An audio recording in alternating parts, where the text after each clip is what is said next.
Okay, start करते हैं polity. और पॉलिटी में हम लोगों ने लास्ट लेक्चर में पार्ट 1 था वो पूरी तरीके से कंप्लीट हो चुका था। लास्ट लेक्चर में हम लोगों ने पार्ट 1 से रिलेटेड जितने भी कमिटीज उनके बारे में पढ़ लिया था, चाहे वो फजल अली हो, शाह हो, एसके धर हो, है ना, चाहे जेबीपी हो, सारी कमिटीज के बारे में हमने अच्छे से समझ लिया था।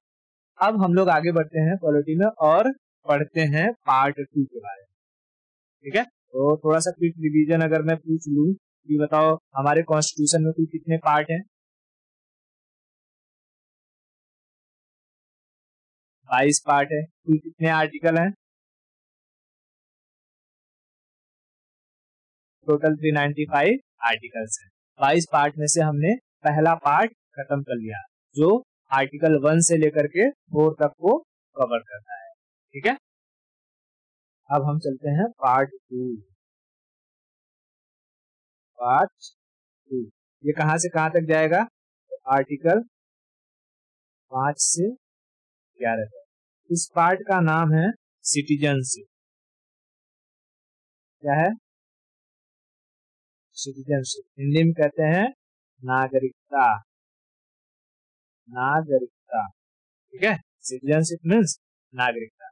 अब देखो, सिटीजनशिप यानी नागरिकता एक तरीके का स्पेशल राइट है जो किसी भी कंट्री के लोगों को दिया जाता है। ठीक है, सिटीजनशिप क्या है? एक तरीके का स्पेशल राइट जो किसी भी कंट्री के लोगों को दिया जाता है। कंट्री के बाहर के लोगों को नहीं, कंट्री के लोगों को ही दिया जाएगा। जैसे हम भारत में हैं, तो भारत में रह करके हम क्या कर सकते हैं? इलेक्शन लड़ सकते हैं, इलेक्शन में वोटिंग कर सकते हैं।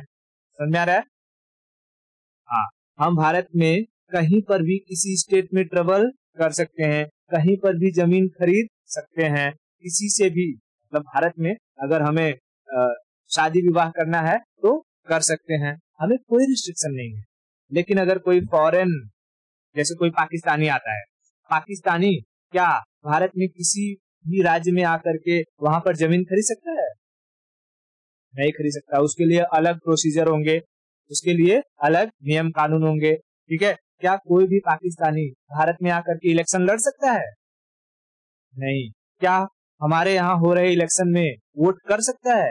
नहीं। क्या हमारे यहाँ के नेताओं को गाली दे सकता है?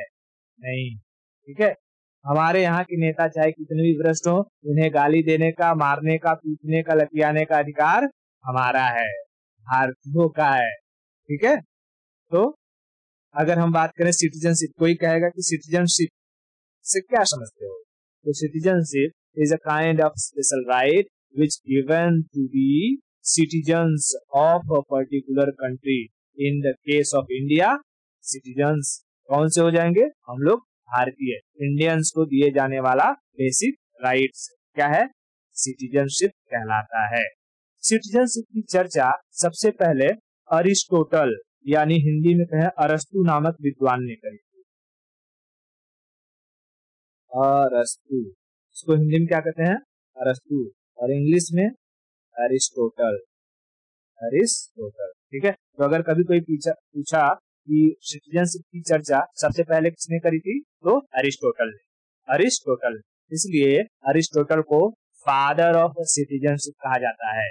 क्या कहा जाता है? नागरिकता का जनक, नागरिकता का जनक या father of citizenship. Father of citizenship, citizenship, father of citizenship किसे कहते हैं? अरस्तु। अरस्तु, ठीक है। ओके, अब देखो, जब हमारा देश का विभाजन नहीं हुआ, ठीक है, हम थोड़ी सी हिस्ट्री में चलेंगे। हमारे देश का जब विभाजन नहीं हुआ था तो ये पूरा पाकिस्तान वगैरह लेकर के पूरा भारत हुआ करता था। यहाँ पर भी लोग रहते थे, यहाँ पर भी लोग रहते थे।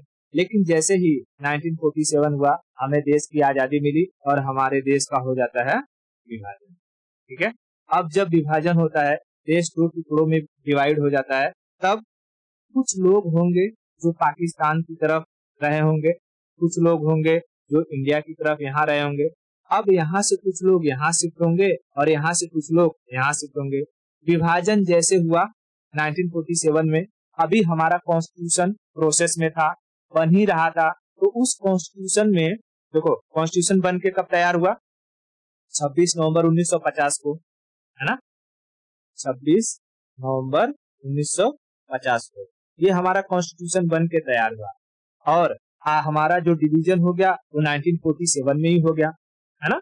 1947 में ही डिवीजन हो गया। तो जो ये दूसरा वाला पार्ट था, पार्ट 2, ये तो जब बनना शुरू हो चुका था, अब तक पार्ट 2 बन चुका होगा। लेकिन पार्ट 2 जब बन चुका होगा उसमें भारत का डिवीजन हुआ नहीं था, तो लोगों को पता ही नहीं था कि नागरिकता में क्या क्या चीजें रखनी चाहिए। हमें नागरिकता के बारे में कोई आइडियाज ही नहीं था, कैसे हमें नागरिकता देनी है, किनको देनी है, किस कंडीशन में देनी है। इसलिए जब हमारा पहला मतलब संविधान बन के तैयार हुआ था ना, उसमें नागरिकता से रिलेटेड बहुत नियम नहीं थे, एकदम नॉर्मल नियम थे नागरिकता से रिलेटेड। बाद में जाकर के कई सालों बाद जब देखा गया कि हमें क्या क्या प्रॉब्लम्स आ रही हैं, क्या समस्याएं हैं, कैसे हमें इसे रिजॉल्व करना चाहिए, हमारे लोगों को क्या तकलीफ हो रही है, कोई बाहर से आया है तो उसके लिए क्या समस्या है, ठीक है, माइग्रेंट की क्या समस्या है, तब सारी समस्याओं को ध्यान में रख करके बाद में जा करके हमारे सिटीजनशिप में क्या किया गया? अमेंडमेंट किया गया। और सिटीजनशिप का जो ये एक्ट था, सिटीजनशिप का जो कानून था, उसे क्या बनाया गया? थोड़ा मजबूत बनाया गया। बात समझ में आई क्या? मैंने क्या कहा, ये स्टोरी दिमाग में क्लियर है? क्या है, हमारा कॉन्स्टिट्यूशन आधा से अधिक बन चुका है अभी, मतलब 1947 है तो आधा भी नहीं बना होगा अभी तो 50 में जाकर के कंप्लीट होगा है। लेकिन पार्ट 2 समझ लो बन चुका है। हमारे नेताओं को एक्सपीरियंस नहीं है तो सिटीजनशिप के बारे में क्या लिखना है, इसलिए सिंपल लैंग्वेज में याद रखना है। जब कॉन्स्टिट्यूशन बना तब हमारे कॉन्स्टिट्यूशन में सिटीजनशिप से रिलेटेड बहुत ही इंपॉर्टेंट या बहुत स्ट्रॉन्ग नियम कानून नहीं थे, ठीक है। तो अब हम देखते हैं कॉन्स्टिट्यूशन बनने से पहले हमारे लिए नागरिकता से रिलेटेड क्या क्या नियम कानून थे जो 5 से 11 के बीच में इंक्लूडेड, ठीक है। तो चलते हैं पहले आर्टिकल नंबर 5 के ऊपर। आर्टिकल 5 देखो, आर्टिकल 5 क्या कहता है? कहता है कि भारत में ना लोगों को 3 बेसिस पर नागरिकता दी जाए, ठीक है, 3 बेसिस। अगर भारत में जो लोग हैं उनका जन्म भारत में हुआ है तो जन्म के आधार पर उन्हें नागरिकता दे दी जाए। तो पहला बेसिस क्या था? बाय बर्थ, यानी अगर तुम्हारा जन्म कहाँ हुआ है भारत में तो तुम्हें नागरिकता मिल जाएगी। दूसरी चीज कहा कि अगर तुम्हारे पेरेंट्स भारतीय हैं, माता पिता दोनों में से कोई भी भारतीय है तो भी तुम्हें नागरिकता मिल जाएगी। दूसरा क्या कहा? पेरेंट्स के बेसिस पर, पेरेंट्स में माँ बाप दोनों आ जाते हैं, तो माँ बाप दोनों में से कोई भी एक अगर भारतीय है तो उस बेसिस पर उनके बच्चे को भी क्या मिल जाएगा? नागरिकता मिल जाएगा। तीसरी चीज क्या कहा इसमें? तीसरा चीज इसमें क्या इंक्लूड था कि अगर कोई इंसान है जिसके माँ बाप ना तो भारतीय हैं और ना ही उसका जन्म भारत में हुआ है, लेकिन वो कॉन्स्टिट्यूशन बनने से, कॉन्स्टिट्यूशन बन के कब खत्म हुआ, मतलब कंप्लीट होने से 5 साल पहले से ही भारत में रह रहा हो। जैसे 1950 में हमारा संविधान बन के खत्म हो चुका था, ठीक है, पूरी तरीके से 1950 में लागू हुआ था, सॉरी 49 में ही बन गया था ना, 26 नवंबर 1949 को बन चुका था, लेकिन 26 जनवरी 1950 को लागू हुआ था कॉन्स्टिट्यूशन, बरोबर। हाँ, तो 1950 से 5 साल पहले से ही, यानी अगर हम बात करते हैं कितना हो जाएगा, 1945 से ही, 1945 से ही अगर कोई इंसान भारत में रह रहा होगा तो भी उसे नागरिकता भारत की दे दी जाएगी। समझ में आई क्या कहा मैंने? क्या कहा?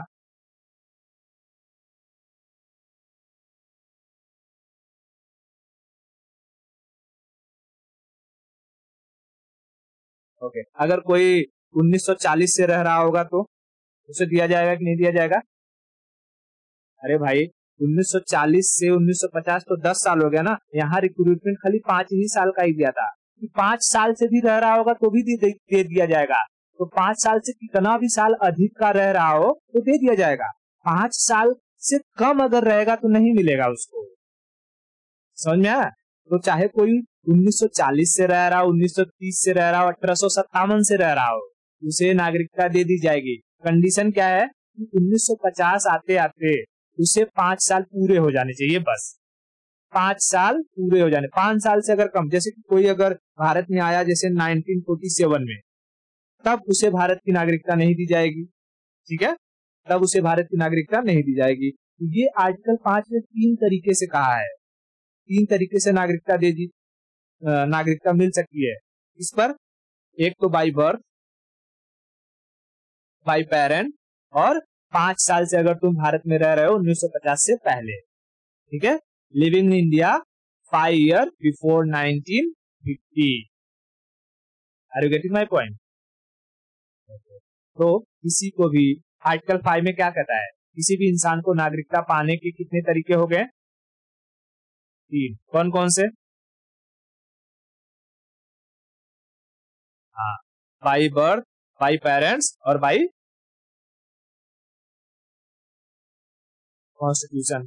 तो कॉन्स्टिट्यूशन में वही कहा है कि भाई 5 साल तक रहना पड़ेगा तुमको देश के अंदर। ठीक है, देश के अंदर। तो ये सारी चीजें भी कॉन्स्टिट्यूशन में ही लिखी हुई है। ठीक है, ये आर्टिकल 5 कहता है। अब जैसा कि मैंने कहा कि अच्छा 1947 में हो जाता है देश का विभाजन।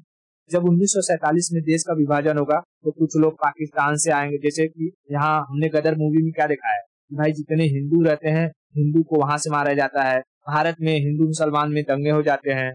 मैंने बताया था डायरेक्ट एक्शन प्लान, जो कि इसमें जिन्ना ने किस तरीके से प्लान किया था कि जगह जगह पर वो करवा दो, दंगे करवा दो, हिंदू मुसलमान आपस में मार काट करने लगे। तो जिन्ना क्या इन्फ्लुएंस करेगा कि जितने भी मुसलमान हैं वो कहाँ चले जाएं? पाकिस्तान। और पाकिस्तान में जितने भी हिंदू रह रहे हैं वो कहाँ चले आए? हिंदुस्तान। तो जब लोग पाकिस्तान से हिंदुस्तान आएंगे तो भाई उनको भी तो सिटीजनशिप देना पड़ेगा कि नहीं देना पड़ेगा? देना पड़ेगा। तो आर्टिकल 6 वही कहता है। आर्टिकल 6 देखो क्या कहता है। आर्टिकल 6 कहता है कि जो भी लोग पार्टीशन के बाद भारत आते हैं, पार्टीशन के बाद यानी 1947 के बाद भारत आते हैं, उन्हें भी नागरिकता दी जाएगी। लेकिन उन्हें नागरिकता देने के लिए एक सिचुएशन है। जैसे जब तुम भारत में आओगे तो तुम्हें ना एक कागज बनवाना पड़ेगा जिसे कहा गया परमिट। ठीक है, तुम्हें क्या करवाना पड़ेगा? परमिशन लेनी पड़ेगी, परमिट बनवाना पड़ेगा, परमिट बनवाना पड़ेगा। तो परमिट बनवाने के लिए ये डिसाइड किया गया कि अच्छा हम लोग एक कोई डेट देंगे ना, जैसे 1947 में डिवीजन हो रहा है और यहाँ मारी मारा चल रहा है, तो ऐसा है नहीं कि इसी मारी मारा के बीच में तुम कहोगे तुम पाकिस्तान से आए हो परमिट दिखाओ, परमिट दिखाओ, ऐसा तो कहोगे नहीं।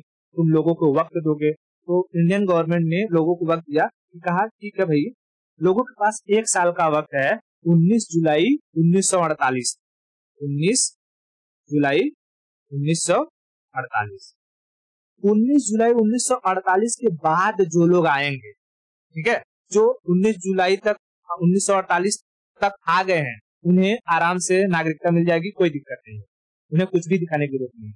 लेकिन जो लोग 19 जुलाई 1948 के बाद आएंगे, उन्हें किसकी जरूरत पड़ेगी? परमिट की। परमिट वो आएंगे पाकिस्तान से, अपने वहां पर लिखवा कर लेकर आएंगे कि हाँ मैं पाकिस्तान में रह रहा था, मेरा नाम ये है, सारा डिटेल। वो लोग एक कागज बना के देंगे, वो कागज आओ इंडिया में दिखाओ, इंडिया वाले नोट डाउन करेंगे और तुम्हें एक फॉर्म भरेंगे, उसे कहा जाएगा रजिस्ट्रेशन। रजिस्ट्रेशन यानी तुम क्या करोगे? रजिस्ट्रेशन कर दोगे और 6 महीने के अंदर, ठीक है, जो कि मिनिमम कितना टाइम दिया, मतलब कितना टाइम लगेगा? 6 महीने, मतलब 6 महीने के अंदर तुम्हें भारत की नागरिकता दे दी जाएगी। समझ में आया? बताओ, जो लोग 19 जुलाई 1948 से पहले आ गए होंगे, क्या उन्हें परमिट की जरूरत पड़ेगी? नहीं, क्योंकि अभी तो मारी मारा चल रहा है। मारी मारा के बीच में जो लोग शिफ्ट हो गए, 1 आध महीना, 2 महीना, 4 महीना, 6 महीना लोगों को शिफ्ट होने में लगेगा, उतने में लोग सेटल हो जाएंगे, पाकिस्तान से इंडिया, इंडिया से पाकिस्तान, है ना? उसके बाद 1 साल के बाद जब हो जाएगा, कुछ लोग समझ रहे होंगे कि चल कोई हिंदू रहे होंगे मान लो पाकिस्तान में, वो सोचे होंगे ठीक है हम पाकिस्तान में सरवाइव कर लेंगे, लेकिन पाकिस्तान वाले वहां पर लगे उन पे अत्याचार करने, जितने भी हिंदू है उन सबको पीटो काटो मारो, उनका घर छीनो, लोगों को प्रताड़ित करो। तो लोग सोचे कि भाई हम लोग यहाँ पर सरवाइव नहीं कर पाएंगे, हम लोग यहाँ पर सरवाइव नहीं कर पाएंगे। तब जो कि वो लोग भाग करके वहां पर मतलब कि मजबूरी में आएंगे भारत, और जब भारत में आएंगे 1948 के बाद, तब उन्हें रजिस्ट्रेशन करवाना होगा, और रजिस्ट्रेशन की बदौलत उन्हें क्या मिल जाएगी, नागरिकता मिल जाएगी। तो वही परमिट को दिखाएंगे वहां पे, देखिए मैं हमारे पास परमिट है, हम वहां से यहाँ आए, ठीक है। पता चला कोई चाइना से यहाँ आ गया हो, है तो भाई चाइना से आएगा तो उसके पास पाकिस्तान का परमिट तो नहीं रहेगा ना, तो यहाँ से लेके आएंगे अपना कागज पत्तर, यहाँ दिखाएंगे, यहाँ होगा रजिस्ट्रेशन, और 6 महीने में तुम्हें 6 महीने 7 महीने, देखो मिनिमम टाइम पीरियड 6 महीने रहता है, बाकी जितना लंबा टाइम यहाँ लगा दे, है ना। हाँ तो 6 महीने के अंदर तुम्हें सिटीजनशिप मिल जाएगी। तो बताओ 5वें में क्या कहा है, आर्टिकल 5 में क्या कहा है,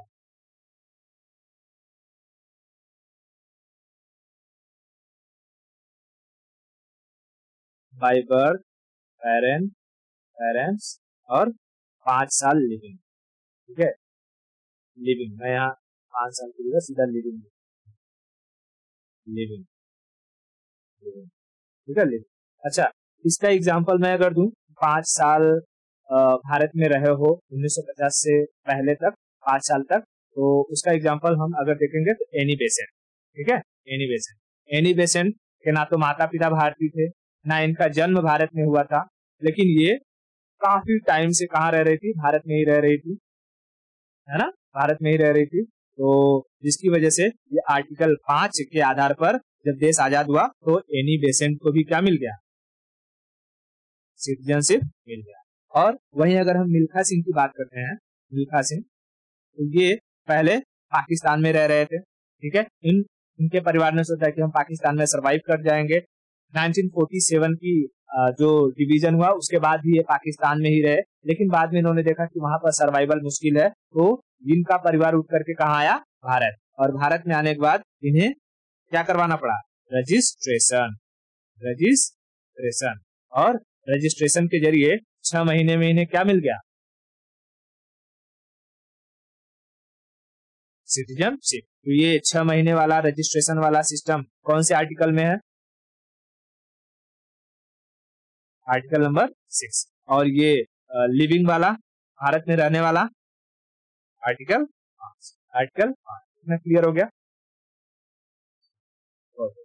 अब हम आगे चलते हैं आर्टिकल 7। अब देखो फिर से वही कहानी, जब देश आजाद हो रहा है कुछ लोग पाकिस्तान से इंडिया आ रहे हैं और कुछ लोग इंडिया से पाकिस्तान जा रहे हैं। तो मान लो कि बहुत सारे मुसलमान थे जो कहाँ चले गए, पाकिस्तान चले गए। वो सोचे कि चलो अच्छा पाकिस्तान में हमारे लायक जो जिंदगी होगी अच्छी होगी, माहौल अच्छा मिलेगा, बच्चों को पढ़ने लिखने की सुविधा मिलेगी। लेकिन वहां पर जाने के बाद पता चलता है ये तो जो कि पूरी तरीके से सुअरों का सुअर खाना बना दिया है लोगों ने। अल्लाह अकबर कर रहे हैं, खाली पढ़ाई लिखाई से कुछ लेना देना नहीं है, लोगों को मार पीट रहे हैं, या सुन्नी के नाम पर आपस में ही लड़ रहे हैं। वो उसके मस्जिद में बम फोड़ रहा है, उसके मस्जिद में बम फोड़ रहा है, उनका कुछ लॉजिकल ही नहीं बचा है। तो जो थोड़े समझदार लोग हैं वो लोग क्या करेंगे, कहेंगे भैया भारत ही ठीक है, वापस से कहाँ चल लो, भारत में चल लो। तो यानी पहले वो इंडिया से गए पाकिस्तान और पाकिस्तान से फिर इंडिया में आए। तो भारत वसुधैव कुटुंबकम वाला देश है, पाकिस्तान हमारा ही पार्ट था, यहाँ के लोग हमारे ही थे सब। तो भाई अगर कोई भूला भटका पाकिस्तान चला गया और पाकिस्तान से फिर से भारत आया तो उसे नागरिकता सिटीजनशिप देने की हमारी जिम्मेदारी बनती है कि नहीं बनती है। वही चीज कहा गया है आर्टिकल 7 में। आर्टिकल 7 में कहा गया है कि यदि कोई इंसान पार्टीशन के बाद भारत से पाकिस्तान चला गया है, ठीक है, क्या कहा है 7 में कि भारत से हो पहले पाकिस्तान चला गया हो और फिर पाकिस्तान से इंडिया आ गया हो तो उसे भी क्या कर दिया जाएगा, सिटीजनशिप दे दिया जाएगा,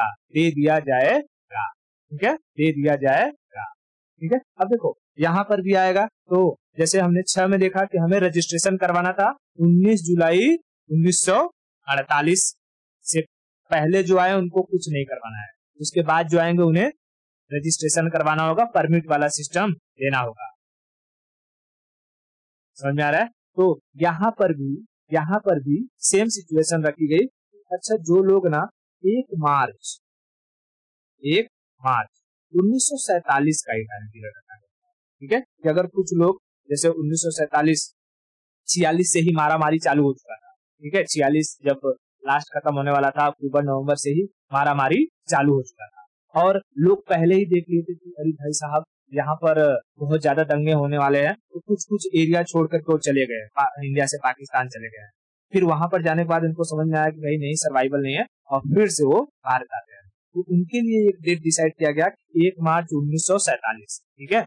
अगर कोई 1 मार्च 1947 से पहले ही मतलब डायरेक्ट पाकिस्तान से भारत आ गया है तो कोई दिक्कत नहीं है, लेकिन कोई पाकिस्तान से भारत गया, सॉरी भारत से पाकिस्तान गया और पाकिस्तान से वापस भारत आया, तो उसे भी क्या करवाना पड़ेगा, रजिस्ट्रेशन करवाना पड़ेगा। 6 महीने के अंदर उसे फिर क्या दिया जाएगा, सिटीजनशिप दिया जाएगा, ठीक है, सिटीजनशिप दिया जाएगा।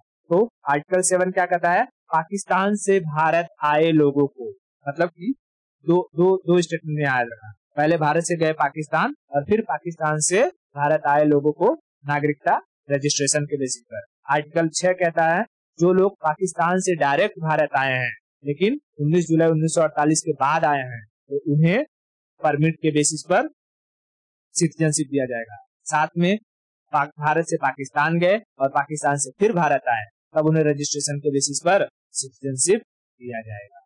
समझ में आ रहा है मैं क्या कह रहा हूँ?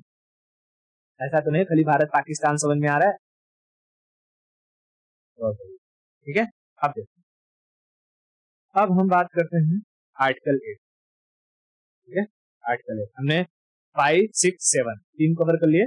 8 के बारे में अगर मान लो कि जब हमारा देश में आजादी के लिए लोग लड़ाई कर रहे थे तो बहुत सारे हमने ऐसे ग्रुप पढ़े थे, ऐसे ऑर्गेनाइजेशन पढ़े थे जो बाहर काम कर रहे थे। कोई यूके में बनाया हुआ है तो कोई लंदन में है तो कोई जो कि अमेरिका में काम कर रहा है, कोई कनाडा में काम कर रहा है। अलग अलग ऑर्गेनाइजेशंस थे वो, यानी हमारे भारतीय थे, अलग अलग देशों में देश की आजादी के लिए काम कर रहे थे, बरोबर। तो सोचो अगर उनके बच्चे वहां पैदा होंगे और वो जब लौट करके भारत आएंगे तो उनको भी हमें सिटीजनशिप देना पड़ेगा कि नहीं देना पड़ेगा? देना पड़ेगा। तो आर्टिकल 8 में वही लिखा गया था कि अगर कोई इंसान फॉरेन कंट्री में है, ठीक है, फॉरेन कंट्री में है और उनका बच्चा जन्म लेता है, यानी कि वो तो पहले इंडियन ही थे, पेरेंट्स क्या है, पेरेंट्स इंडियन है, ठीक है। तो उनका बच्चा जो होगा, बच्चा तो क्या कहते हैं, सही, ठीक है, उनका जो बच्चा होगा उसे भी नागरिकता दे दी जाएगी, ये बात किसमें लिखा है? आर्टिकल 8 में, ठीक है। तो इसका एग्जांपल हम कैसे याद रखेंगे? जितने भी हमारे स्वतंत्रता सेनानी थे, फ्रीडम फाइटर, उनके जो बच्चे थे उन्हें इस आर्टिकल 8 के बेसिस पर क्या मिल जाएगा? सिटीजनशिप मिल जाएगा। इतना क्लियर है? आर्टिकल 9 क्या कहता है? आर्टिकल 9 कहता है कि अगर कोई इंसान है, जैसे कि मान लो तुम ही हो, तुम भारत में रह रही हो, तुमने देश की आजादी के लिए, चलो आजादी वाला छोड़ दो, मान लो अभी के टाइम पर की बात करते हैं, तुमने पढ़ाई लिखाई की बढ़िया और तुम चली गई कहाँ पर? यूएसए में सेटल हो गई, मतलब यूएसए गई और तुमने वहां की नागरिकता ले ली, वहां का सिटीजनशिप अपना लिया। तो जैसे ही तुम वहां का सिटीजनशिप लोगी, भारत सरकार तुम्हारा इंडिया का सिटीजनशिप क्या कर देगी? रद्द कर देगी, टर्मिनेट कर देगी। तो अगर तुमने फॉरेन कंट्री का किसी ने सिटीजनशिप लिया, भारत को छोड़ करके किसी भी दूसरे देश का सिटीजनशिप लिया, तो भारतीय गवर्नमेंट, इंडियन गवर्नमेंट उसका जो सिटीजनशिप रहेगा उसे कैंसल कर देगी। समझ में आया? 9 में क्या कह रहा है? 9 में कह रहा है कि सिटीजनशिप टर्मिनेट हो जाएगा। सिटीजनशिप टर्मिनेट हो जाएगा कब? जब तुम फॉरेन कंट्री के कंट्री के सिटीजनशिप को अपना लेते हो, एक्सेप्ट कर लेते हो, ठीक है। एक्सेप्ट कर लेते हो तो तुम्हारा भारत का सिटीजनशिप टर्मिनेट हो जाएगा। समझा रहे? ओके। अब देखो इसका एग्जांपल, जो हमारे एक बैडमिंटन क्या कहते हैं इसको, बैडमिंटन कहते हैं इसको, नहीं टेनिस कहते हैं इसको। टेनिस जो प्लेयर है, कौन, क्या नाम है, सानिया मिर्जा, ठीक है, सानिया मिर्जा। इन्होंने शादी करी किससे, शोएब मलिक से, है ना, शोएब अख्तर, शोएब मलिक, पता नहीं, एक बार देख लेना, कंफर्म कर लेना, शोएब मलिक है से।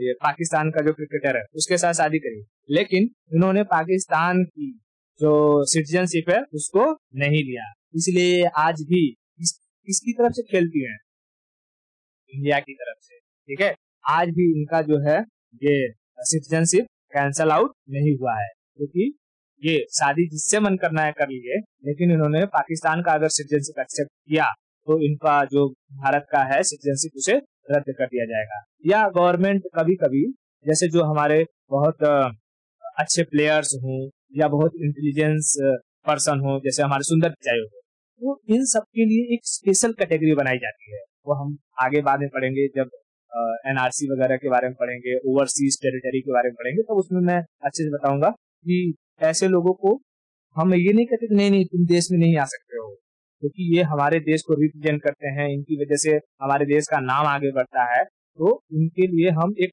स्पेशल जो है ट्रीटमेंट मतलब उनका करते हैं, उन्हें अलग से अलग सेक्शन के लिए एक कार्ड बना करके देते हैं कि ठीक है आप जो है भारत के नागरिक हो अभी, लेकिन एक अलग पहचान से जाने जाओगे,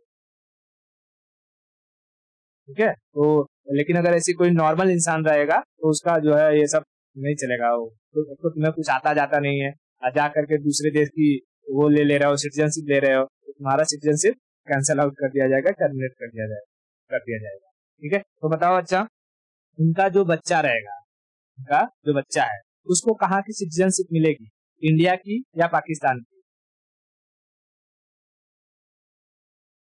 करेक्ट, 18 साल होने के बाद उसे जहां का लेना रहेगा वहां का मिल जाएगा। बाप के नाते उसे पाकिस्तान का अगर लेना रहेगा तो पाकिस्तान का मिल जाएगा, और माँ इंडियन होने के नाते अगर उसे इंडिया का सिटीजनशिप लेना रहेगा तो उसे इंडिया का मिल जाएगा। क्लियर? ओके, तो आर्टिकल 9 समझ में आया। अब आर्टिकल 10 के बारे में समझते हैं।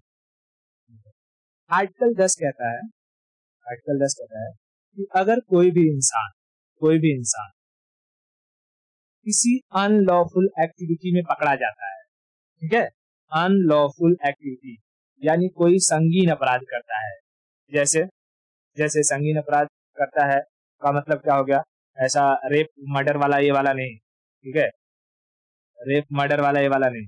जैसे कि कोई प्रेसिडेंट किसी देश का आया है, प्रेसिडेंट मान लो कि डोनाल्ड ट्रंप आए थे यहाँ पर, और कोई भारतीय हो जाकर खींच के एक तमाचा मार दे डोनाल्ड ट्रंप को, तो वो क्या हो गया, डोनाल्ड ट्रंप भारत में आए हैं, ठीक है, भारत में आए डोनाल्ड ट्रंप अमेरिका के राष्ट्रपति, वो अमेरिका को रिप्रेजेंट कर रहे हैं, और कोई मामूली इंसान भारत का जाकर तुम्हें एक झापड़ मार दे, यानी वो पूरे अमेरिका को एक झापड़ मार रहा है, इससे अमेरिका की इज्जत जाएगी, और क्योंकि ये घटना भारत में हुई है तो भारत की छवि खराब होगी, और इस बेसिस पर पार्लियामेंट उस इंसान का सिटीजनशिप क्या कर सकता है, टर्मिनेट कर सकता है, खारिज कर सकता है।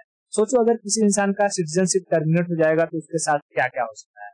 तुम्हें सिटीजनशिप टर्मिनेट होने पर तुम्हारा आधार कार्ड नहीं बनेगा, तुम्हारा आधार कार्ड रद्द हो जाएगा, तुम्हारा पैन कार्ड रद्द हो जाएगा, तुम्हारा बैंक अकाउंट रद्द हो जाएगा, तुम्हारे नाम पर कोई जमीन है रद्द हो जाएगी, तुम किसी मकान में रह रहे हो, मकान वाला जो है निकाल देगा वहां से, ठीक है, तुम्हारे शरीर पर जो सिर्फ कपड़े रहेंगे ना, वो कपड़े ही बचेंगे, उसके अलावा और कुछ भी नहीं बचेगा, ठीक है। सिटीजनशिप इतना इम्पोर्टेंट होता है किसी भी देश मतलब नागरिक के लिए, समझ में आ रहा है। और किस सिचुएशन में हम टर्मिनेट किया जा सकता है कि जैसे चाइना और इंडिया का वॉर चल रहा हो, ठीक है, चाइना इंडिया का वॉर चल रहा हो और हमारे भारतीय सेना बहुत बहादुरी से लड़ रहे हो, लेकिन तुम हो भारत में कह रहे हो चाइना जिंदाबाद, चाइना जिंदाबाद, चाइना जिंदाबाद। पागल हो गया इंसान है? रह रहा है भारत में, खा रहा है भारत का और जिंदाबाद कर रहा है चाइना का। तो ऐसी सिचुएशन में भी तुम्हारे जो सिटीजनशिप है उसे टर्मिनेट कर दिया जाएगा। बोलेंगे जाओ चाइना जिंदाबाद करो, जाओ चाइना जाओ, जाओ जाओ चाइना, और जाले मार के तुमको कीमा बना के खा जाएंगे वो लोग। ठीक है, तो ये भी होगा।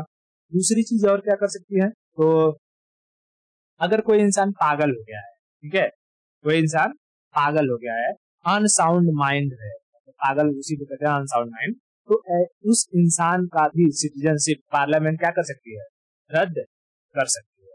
ठीक है, तो आर्टिकल 10 में बताया गया है कि क्या बताया गया है, सिटीजनशिप को टर्मिनेट किया जा सकता है,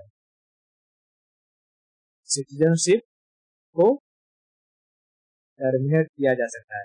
देखो 9 में भी है सिटीजनशिप टर्मिनेट हो सकता है, लेकिन उसमें सिचुएशन क्या है कि तुम अगर किसी दूसरे देश का नागरिकता एक्सेप्ट करते हो तब, और 10 में है कि अगर तुम क्या करते हो, चेयर करते हो किसी दूसरी कंट्री को, चेयर करते हो अदर कंट्री को,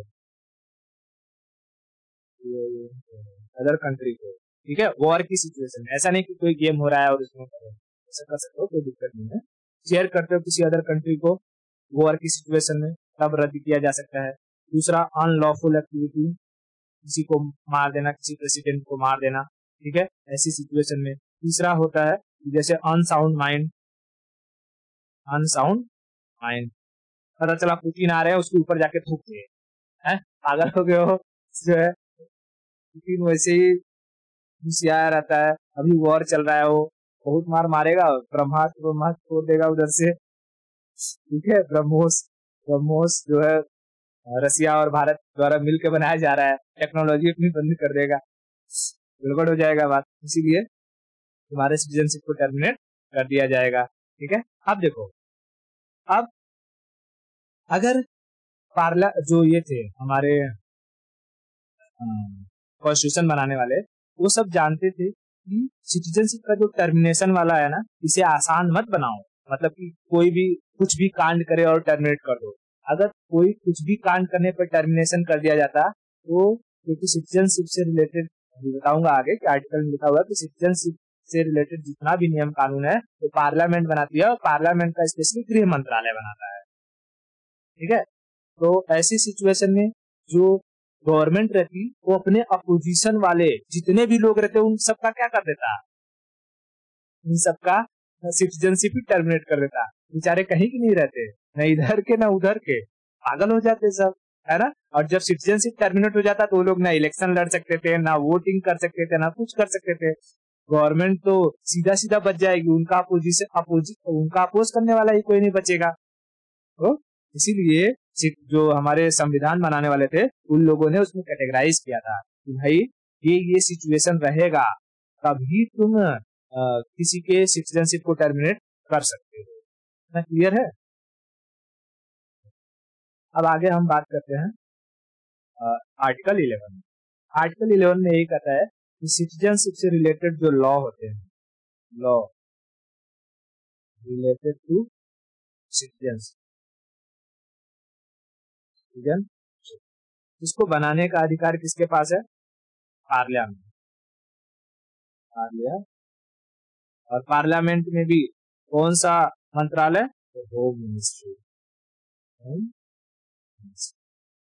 ठीक है, होम मिनिस्ट्री, ठीक है। तो सीए एनआरसी ये सब क्या है, सिटीजनशिप से रिलेटेड ही नियम कानून है। तो जो अमित शाह थे गृह मंत्रालय, उन्हीं के अंडर में है। तो देखा था हम लोगों ने उन्हीं के टाइम, मतलब कि उन्हीं सब ने ये नियम कानून लाया था, सीए एनआरसी, और उसका इस तरीके से विरोध हो रहा था।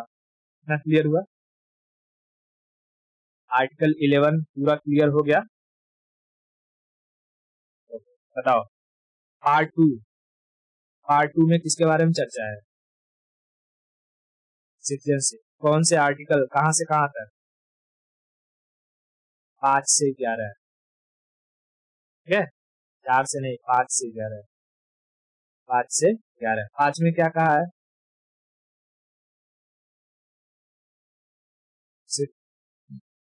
सिटीजनशिप कैसे मिल सकता है, by birth, by by parents और बाय लिविंग। ठीक है, उसके बाद 6 में क्या कहा है?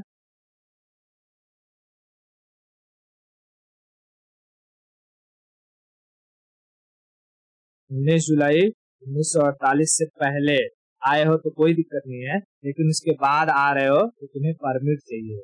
परमिट कहाँ से? पाकिस्तान से इंडिया आ रहे हो तब। साथ में क्या कहा है? हाँ, 7-7 इंडिया से गए पाकिस्तान और पाकिस्तान से फिर आए इंडिया, है ना, वॉर के बाद। तो उनके लिए भी क्या करना पड़ेगा? उन्हें रजिस्ट्रेशन करवाना पड़ेगा और 6 महीने के अंदर उन्हें भी क्या दिया जाएगा? मतलब 6 महीने तक रुकना पड़ेगा और फिर उन्हें जाकर के क्या मिलेगा? सिटीजनशिप मिलेगा। 8 में क्या कहा है? 8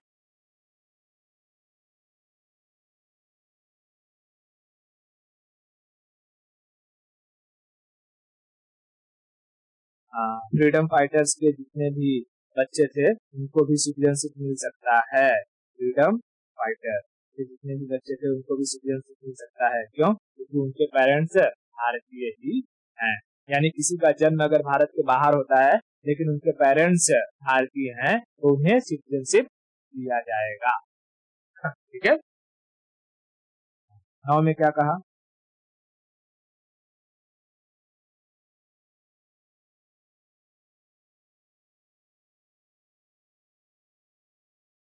फॉरेन कंट्री का सिटीजनशिप लेने पर इंडिया का सिटीजनशिप कैंसल आउट हो जाएगा। Very good. 10 में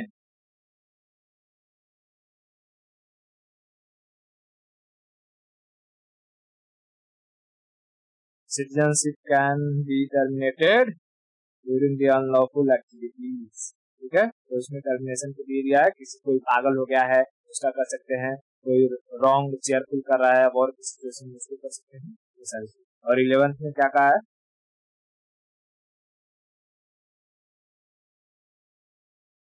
सिटीजनशिप से रिलेटेड जितने भी नियम कानून है कौन बनाएगा? पार्लियामेंट। और पार्लियामेंट का कौन सा मंत्रालय है? कौन सी मिनिस्ट्री? Home ministry. ठीक है। अब देखो यहाँ तक या इसको जो चीजें थी जितने आर्टिकल उसको रिवीजन करते रहो और बाकी इसमें जो भी अमेंडमेंट्स है अमेंडमेंट्स को हम लोग नेक्स्ट लेक्चर में करेंगे। आज के लिए इतना रखते हैं और बाकी स्टोरी हम ठीक है।